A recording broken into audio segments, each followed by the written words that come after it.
За энэ бичлэгээр хоёр зүйл дээр товчхон мэдээлэл өгөх гэсэн. Эхнийх нь бол үйл хөдлөлийн хөрөнгө борлуулсны орлогын 2% албан татварыг тэглэх буюу байхгүй болгох энэ асуудал. Тэгэхээр үүнийг бол нэг иргэн санаачлаад дэд парламент цэгмийн дээр энэхүү санаачлагаа байршуулад 100,000-аас дээш хүн гарын үсэг зурсан тул их хурлаар ингээд энэ асуудал нь хилцэгдэж байгаа юм байлээ. Хүн амьдралынхаа туршид 2-3 удаа л орон байраа солидог, өөрчилдөг гэсэн юм судалгаа байдгийн билээ.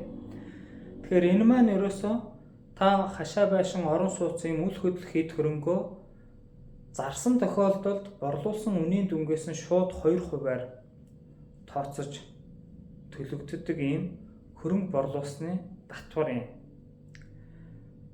Өөрөөр хэлбэл зүгээр судалгааныхын дүнгээс хадвал нэг та 2-3 удаа л энэ татварыг төлнө л гэсэн үг байна шүү дээ. Гэтэл цалингаасаа та сар болгон татвар төлдөг. Тэгэхээр аль асуудал нь илүү танд хамааралтай байна, илүү чухал байна.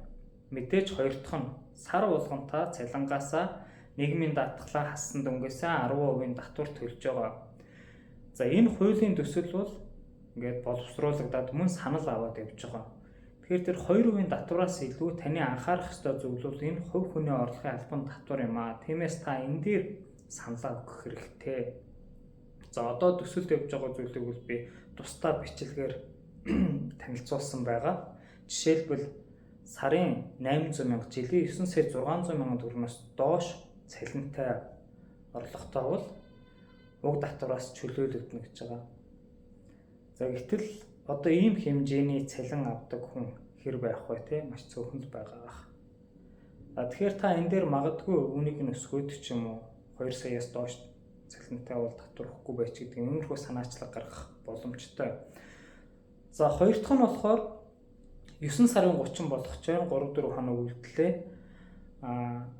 Аж ахуй нэгж байгууллагууд маань жилийн орлого нь 50 сая төгрөгөөс доош тэгээд нэмэгдсэн өртгийн албан татвар суутхан төлөгч биш байх юм бол энэ хугацаанд буюу 9-р сарын 30-ны дотор одоо нэг 4 хоногийн дотор татварын цахим системээрээ хүсэлт гаргаад аж ахуй нэгжийн орлогын албан татвараа шууд орлогын дүнгээсээ 1%-аар төлөх боломжтой. Энэ боломжийг ашиглаач гэсэн үднээс энэ мэдээллийг хүргэж байгаа. За тэгээд хэрхэн яаж хүсэлт гаргахыг гээд хүсэх юм бол тусдаа бас бичлэг байгаа. Тэрийг үзэж болно. Энэ доор линкийг нь оруулчихъя.